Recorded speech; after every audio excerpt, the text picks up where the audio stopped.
자, 일본의 총리의 성은 스시죠.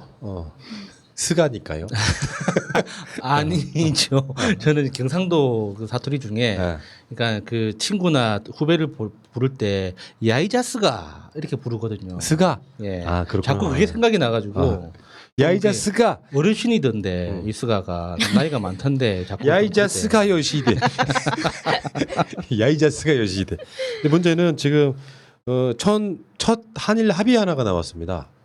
근데 그도 그럴 것이 코로나가 있기 전에 한일 간의 가장 첨예한 이슈는 무역 전쟁이었을 거고 그 과정에서 일본 놈들이 간단히 말해서 한국과 협의도 없이 코로나가 한국에 그러니까 아마 그 시점이 제가 봤을 때 대구 쪽에 막 그랬을 때일 거예요. 대구 쪽이 막 한참 그랬을 때 한국 사람들 못 들어게 해버린 거죠. 그러니까 한국도 바로 그럼 니도 또 들어오지 마 이렇게 된 거란 말이에요. 근데 이게 지금 다시 합의가 됐어요. 그래서 한일 양국이 기업인 특별 입국 절차를 합의합니다. 그래서 오늘 8일부터 시행합니다. 그러니까 경제가 저는 이거 일본 쪽이 더 아쉬운 측면이었을 거라고 더 생각해요. 심각하죠 일본이.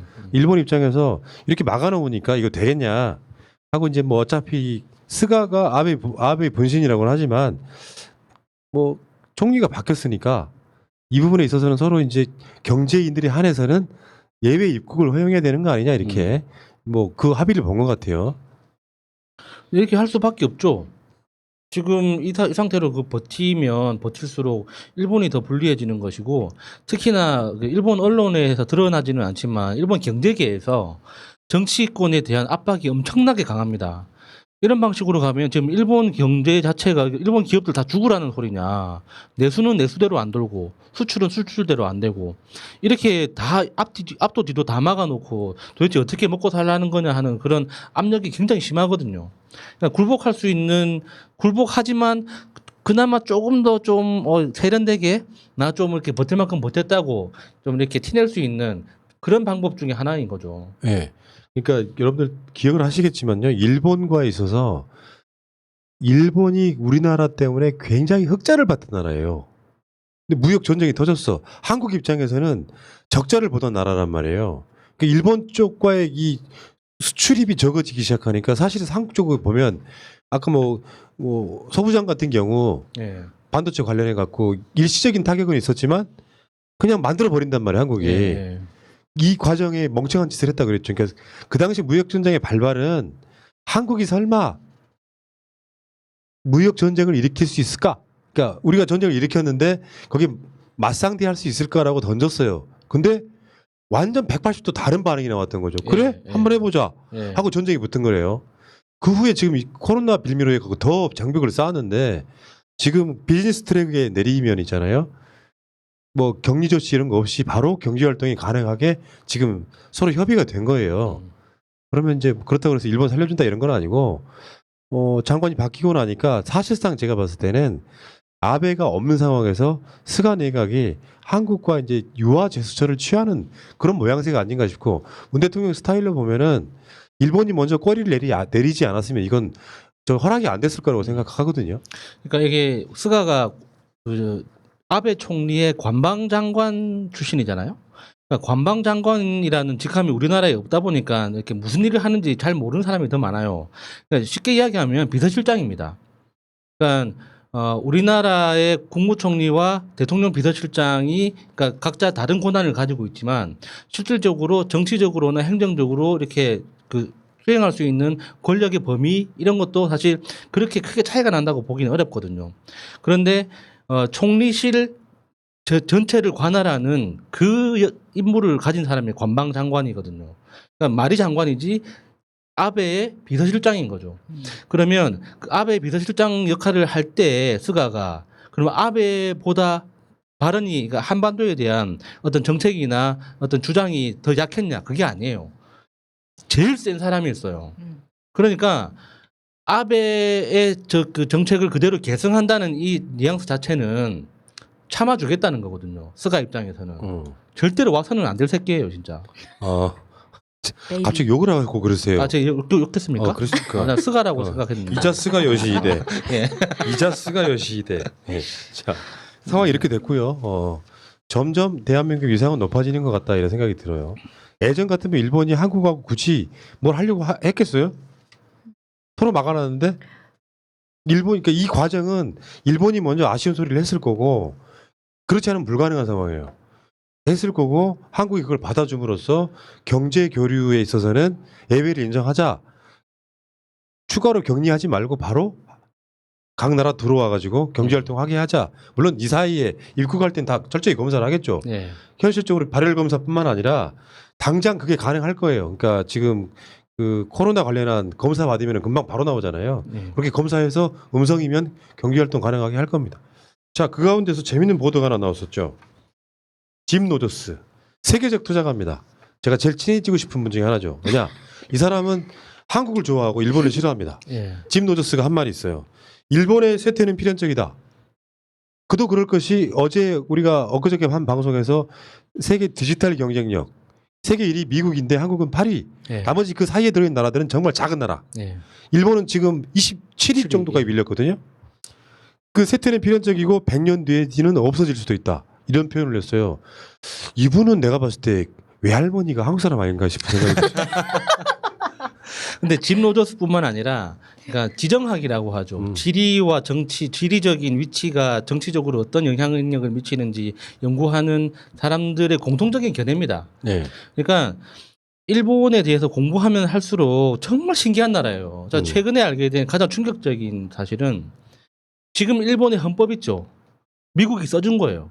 그 당시 메가더 GHQ에서 그 당시 그 소령인가 중령 정도 되는 그 지휘관이 써준 겁니다. 영어로 써준 걸 패전국이니까. 그대로 일본어로 번역한 것뿐이고 그때 일본이 빌고 빌어가지고 그 첨부했던 조항이 일본은 천황국이라는 거예요. 네. 그러니까 이 일본 헌법 제1조가 그겁니다. 일본은 신이 다스리는 천황국가다라는 게 1조 1항이에요. 그러니까 그런 헌법을 바탕으로 지금까지 정치가 운영되고 있다 보니까 지금 우리가 일본 국민들을 보면서 이해 안 되는 것들이 있죠. 왜 사람들은 그 저항하지 않느냐? 왜 사람들은 정치인들을 바꿔내지 않느냐? 그게 헌법이 그 꼬라진 거야. 자기들이 직접 쓴 것도 아니고 네. 이 미국 군부에서 써준 거 그대로 일본어로 번역해가지고 그대로 아직도 쓰고 있는 것이고 그때 미군하고 협상했던 게 미국이 하는 말은 무조건 죽으라면 죽는 신용이라도 할 테니까 천황국이라는 거 이거 한 줄로 넣자. 예. 저 그게 되게 이상하다고 생각했는데 그게 빌어가지고 미국이 네. 넣어준 거였구나. 근데 개헌하자고 안 하는 게 더 웃긴 것 같아. 그러니까 개헌하는 포인트가 다른 거잖아요. 걔네들이 지금 이제 전쟁이 가능한 것과로 만들려고 네. 하죠. 그 개헌은. 근데 실제로 짐 노저스가 아니고 감히 김 노저스라고 한번 개명을 한번 해봅니다. 짐 노저스가 정확한 분석을 한 거죠. 우리가 다 알고 있는 아베노믹스. 그냥 이렇게 어렵게 보실 필요가 없어요. 미국하고 일본은 사실은 돈 놓고 돈 따먹게 한 나라들이죠. 예. 자기 나라의 그 근간을 유지하는 게 금융, 돈 찍어내는 거 이 방식이잖아요. 그러니까 수십 년 전만 해도 일본은 굉장한 선진국이었고 잘 나갔던 나라죠. 야, 제품 메이드 인 재팬, 소니, 파나소닉 그거 막 우리가 그걸 얻으려고 했었던 거잖아요. 예. 다시 한 번 말씀드리지만 지금 LG, 삼성이 다 잡혔어요. 아예 업종을 바꾼다잖아요. 예. 그런데 제조업이라든지 이런 것들을 투자하지 않은 상태에서 멋만 부리는 거예요. 나 은행에 이번에 돈 찍어내가지고 그게 그렇게 돼가지고 일본의 국채가 250%가 된 겁니다. 그러니까 지금 일본 재정 상황이 얼마나 위험하냐면 특히 기업 재계 쪽에서 우리 한국으로 빗대면은 한국은행이 돈을 찍어내서 기재부에 현금을 밀어 넣으면 기재부는 그 돈으로 삼성전자, SK텔레콤, LG텔레콤, LG전자 주식을 계속 매입을 하는 거예요. 주가 떨어지는 걸 방어해주기 위해서. 그래서 지금 유니클로 주식의 상당 부분이 일본 재무성이 주주예요. 그러니까 일본에서 유명한 회사들이 있죠. 뭐 파나소닉, 뭐 도시바, 뭐 여러 회사들 다 마찬가지예요. 일본에서 좀 방귀 꽤나 낀다고 싶은 회사들의 그 대주주 중에 한 명이 다 일본 재무성이 다 들어가 있어요. 그러니까 일본에서는 일본 한국으로 치면 한국은행이 돈을 안 찍어내면 주가가 빠지게 돼 있다고 말해요. 이거 계속 찍어낼 수밖에 없어요. 그러니까 그 남는 돈으로 뭐 하겠습니까? 지금 이렇게 이자를 주잖아요. 그러니까 대출을 해가면 사은품을 주는 이런 방식으로 지금 돈을 운영하고 있지 않습니까? 예. 이거 끝물이에요, 이거는. 그러니까요. 일본이 지금 그러면서 그 우리 김 노저스께서는 광산김 씨. 광상김 씨래요? 워싱턴 김씨 아니고? 김노정수 씨. 참, 이분이 이제 젊은이들은 빨리 떠나라. 그러니까 김 노저스 입장에서는 그래도 아베가 굉장히 오랫동안 헤쳐드셨기 때문에 수상임, 총리가 바뀌면 뭔가 달라질 줄 알았다는 거야. 근데 아베 스타일 그대로 고집하는 거 보니까 이제는 안 되겠다. 일본 젊은이들 일본 떠나야 산다 이렇게까지 완전히 망조든 나라 취급해버리고 있잖아요. 그러면서 이제 앞으로 한국에 대해서는 어떻게 설명했냐면은 북한에 투자가 모이면 한국도 크게 성장할 것이다 이런 정도였는데 이번 짐 노조스의 이 일갈 있잖아요. 이거는 일본을 타겟으로 한 일본 지금 망했다. 일본 빨리 일본이라고 하는 배에서 뛰어내려. 뭐 이렇게 지금 이야기하고 있는 거니까 굉장히 지역스러운 거죠. 네. 자, 김 노정수 씨의 이야기였습니다. 그럼 이분 양성을 쓰는 거야? 팸이야? 그래서 김이 엄마 성이고 안 되는데. 네. 노씨가 아빠 성이고 그래서 김 노정수 씨. 그렇군요. 그런 분이셨군요. 예. 여기까지 하겠습니다.